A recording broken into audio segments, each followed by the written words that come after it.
Hi, everyone.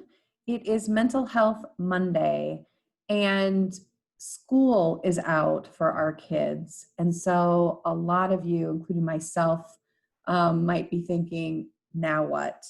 We're coping still with what's happening with COVID-19, and we've survived as parents with some homeschooling, and school's out. And so, I wanted to share with you some things that I've been learning about, reading about, some reminders for some of us about how to help our kids now through this summer as we're still trying to navigate this uncertainty with the pandemic.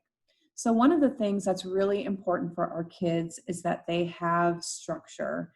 And even though summer vacation is really important for kids that they have a break, structure is also really important to maintain. It helps reduce anxiety, and kids just really do better when they have boundaries. They know what to expect, they have that consistency, and it's really better for their mental health. So, structure can look something as simple as from 9 to 10, you're going to have breakfast and watch cartoons. From 10 to 12, you're going to have free play where you can do whatever you want, but they know what to expect during that time. So setting that structure and having that daily routine, having regular bedtime and wake up time, also really important. Now that can be harder when you have older kids and teens who tend to like to stay up late and to sleep longer. So you definitely have to adjust that based on the age of your kids, but you still want to have consistency, and you may let kids stay up a little bit later knowing that it is summer break. I know I have a 12-year-old now, and so we let her stay up a little bit later, but keeping it consistent. Exercise and physical activity, very, very important for our kids. Making sure that they're still getting that they're outside, that they're running around and engaging in things that are getting their heart rate up. Having social contact, making sure that we find ways to make sure they're interacting with other kids, and not just if they have siblings or if they don't, but that they're having that interaction. And that can be really hard right now in light of what we're seeing and experiencing with COVID-19, but trying to find ways that they're able to maintain those social connections, especially the older they get. That becomes really important. Leisure time and finding things to do. What parent hasn't experienced, I am bored?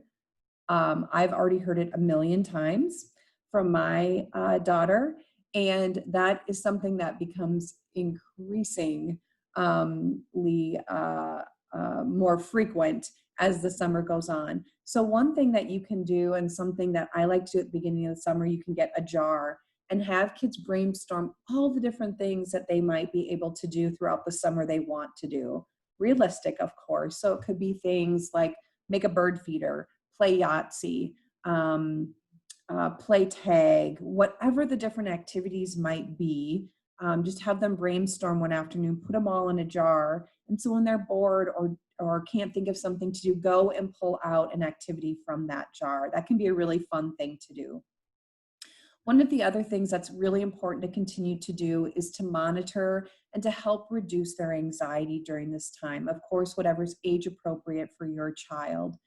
But kids overhear us talking to other people. They overhear the news. They're looking over your shoulder for what you might be reading on your phone or on your computer. So it's really important that we continue to talk to them about what's happening with COVID or the coronavirus, that we're talking to them, that we're checking in with them, how they're feeling about it, that we're watching for any symptoms in them that they might be experiencing or noticing mood changes.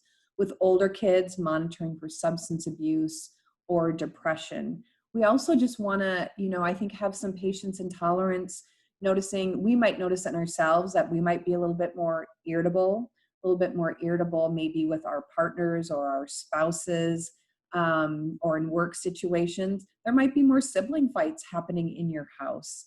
Kids are being more cooped up. They're not getting to go and do some of the same activities that they would normally be able to do. So being ready to help discuss those conflicts, setting guidelines for how to resolve problems, understanding that might be happening more frequently and how to help them. and being aware in your own relationships that those things might be happening more frequently in front of your kids, and to look at ways that you might help reduce those as well, because we know how that impacts our kids. So those are just some of the things, hopefully some things maybe as reminders or some new things for you to take away and help our kids get through this summer, because we know that COVID's going to continue to impact us, at least for a while in our lives. If you have any question as parents, or if you're the caretaker for kids and want to talk to one of our therapists, or if you're in need of some longer term help, you can certainly contact therapists in any of our offices, and you can find information at cathchar.com, which is CATHCHAR.com. Otherwise, hope you have a great day. Thanks.